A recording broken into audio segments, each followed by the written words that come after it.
Good day to you all. I am Edward Jacob. Today, we're bringing you an exciting topic that will be of great benefit to everyone out there. So please, do well to hit the like and subscribe button because it is worth looking forward to its continuity. Without wasting much of your time, let's jump right into it. In the field of education, there are two varieties of people, the teachers and the students. To achieve success in both teaching and learning, both teachers and students need to understand some basic or, in some cases, complex principles needed to achieve their aim respectively, that is, to learn or to teach.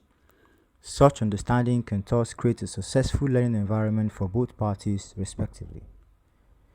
Before I go into the basics of the ethics of education, let me broaden the understanding of many individuals out there who may feel they cannot either learn or teach effectively.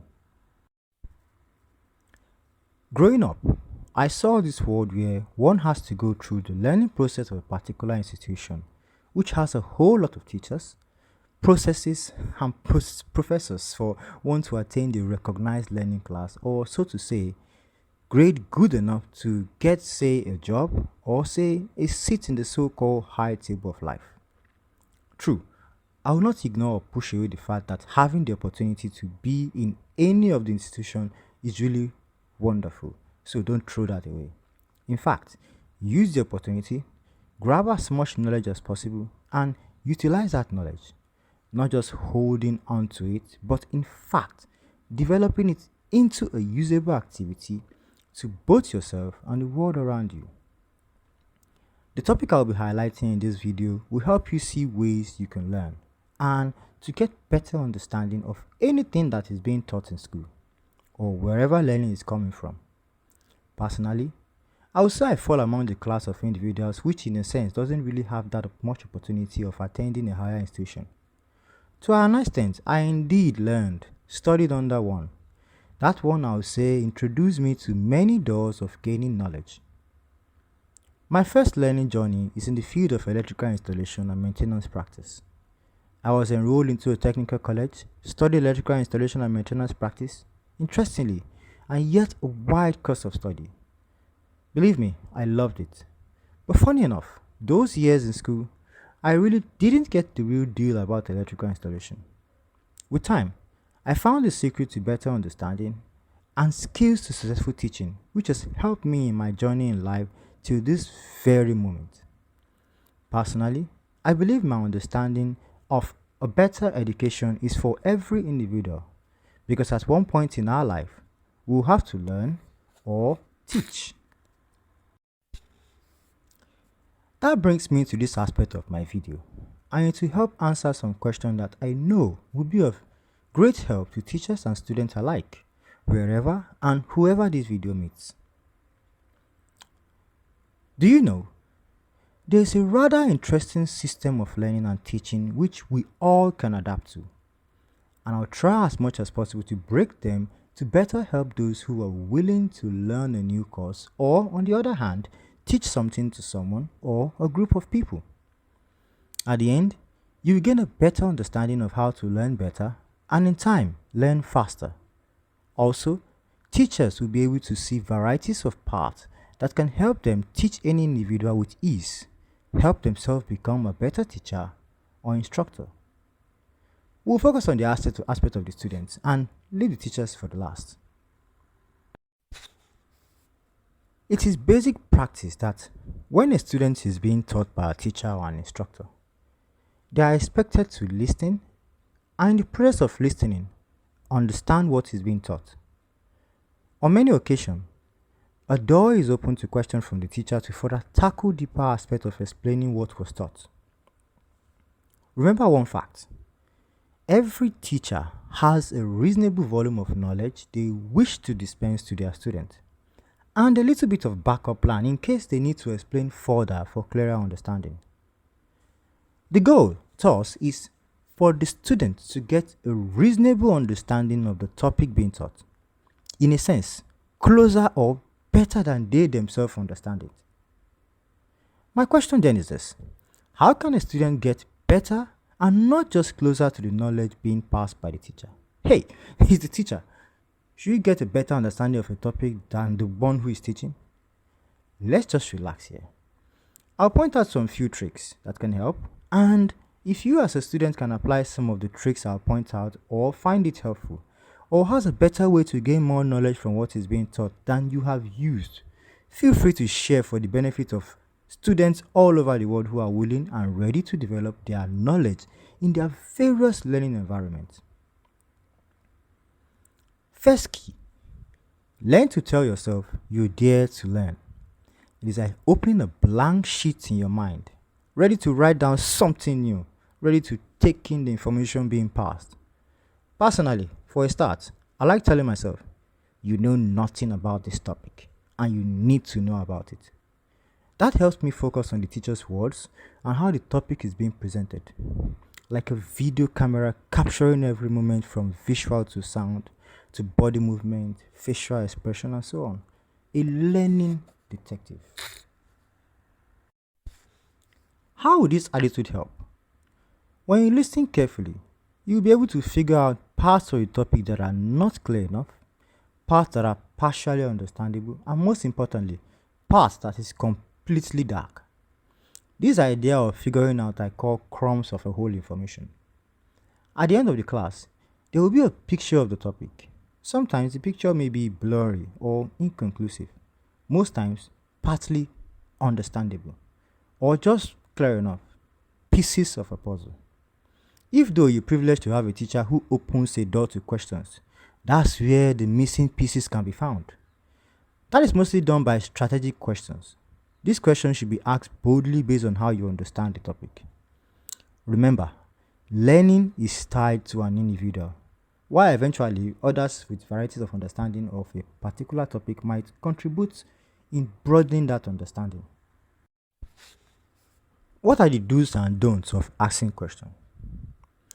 There is one big mistake many students always make, which I will advise they try to stop.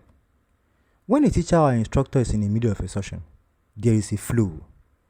And even if there is a question to be asked, try as much as possible to save that question for after the teacher or the instructor has completed their part of the puzzle.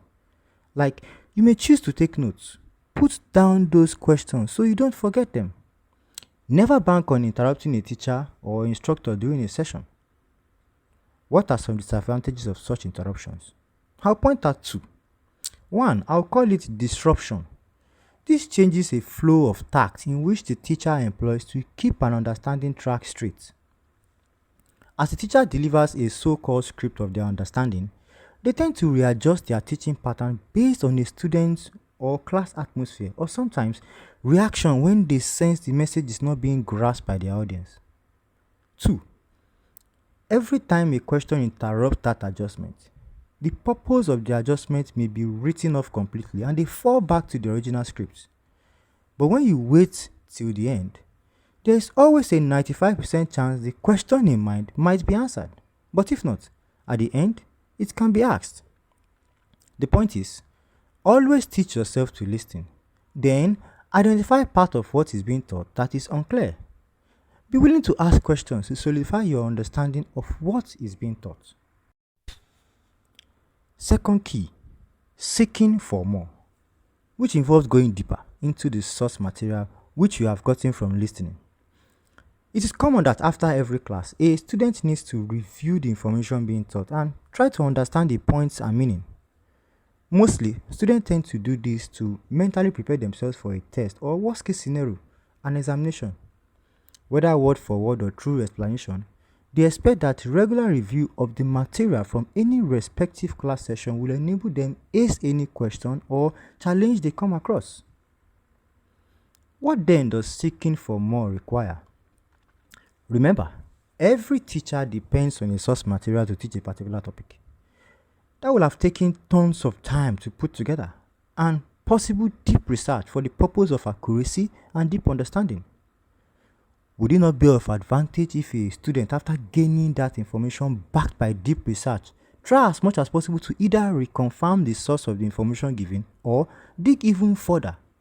Think about it. Take for example, there are a group of professionals we call archaeologists. Maybe they find a picture of an object, say a relic said to be hidden. They don't just get satisfied with the information like, oh wow, such a relic, I hope someone finds it. No, they dig deeper, mostly back in time. So who had it before it was hidden or lost? Why it was hidden? Where was it last seen and all that? What benefit does that give them? It reveals clues as to where the relic is possibly hidden. One way or the other, they end up with strings of information leading to a where. Many with these strings of information ends up finding a respective hidden item or artifact. The question now is, how did they come to find what's hidden?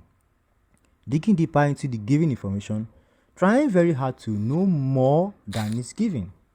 In simple terms, seeking for more knowledge. As a student, the time and effort you spend digging into the information given by a teacher gives you a different edge into the said topic. Digging deeper into an information helps you find that there is possibly more than is being taught. In form of a hidden treasure, you gain more understanding, enough to not just scale through a test or exam, but enough to explain that topic with strong confidence, knowing full well your knowledge about it is based on fact, not just an information from a teacher. Many students have had greater success from this habit, and it will be out of place if a student doesn't employ the idea of doing extensive research in their individual field of learning. Third key, use what you learned. It may sound odd, but it's a known fact. One who has taken time to learn something, put in effort to research deeper to gain better understanding, then after all that, decides to hang the glove. It sounds odd, right? Like something is missing. The idea is retaining that knowledge. But how is that possible? Let's take an example of something most of us are familiar with. Driving. You learn how to drive. Gradually, you understand every aspect of it. Let's take the manual vehicles. Some call it the stick kind, where you have those numbers from 1, 2, 3, 4, and maybe 5, then the R. When learning with this, it takes a whole lot of concentration. Not just when you're being taught, but you tend to adapt to changing from 1 to 2 with the clutch and moving the car without it going off or accelerating uncontrollably.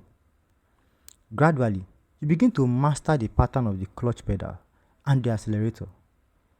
You can go far enough using the fourth gear. Some are so good they do the drift where you go 360-degree turn and your friends are, yeah, you're so amazing. But then, you decide to purchase an automatic car with a much easier kind of gear shift. You have been driving it for years now. The knowledge of the shift type, the manual type, will gradually fade away. If one day you decide to try out the shift type of gear, the knowledge doesn't just remain as it was. You will have to go for some time to gain that knowledge percentage by percentage until it comes back. My point is this: if you continue using what you know, it will remain with you. You become better at it every time you keep using it. You begin to find more way around it than you knew. Your understanding will sharpen day by day. As you keep using and using what you have learned, you always face challenges and even make mistakes along the way. Every time, you will figure out a way around it. This gives you experience that creates a kind of guide. That experience doesn't just make you a student. It makes you someone who really understands. If you understand, you can actually become someone who can teach. Why, you may ask? Because you can only teach what you understand. That's the only time you can answer any question that you come across. Your learning, your research, mistakes, and experience gives you a powerful edge that can't be broken easily. That's what makes you a good student who is educated. Well, that brings us to the second part of people in the field of education, the teachers. That will take us to the second part of my video, learning ethics of teaching. If you like my video and find this content useful, Don't forget to like and hit the subscribe button below. And feel free to share my content with anyone who may find this helpful in their learning journey. Thanks again and see you on the next video. Have a wonderful day.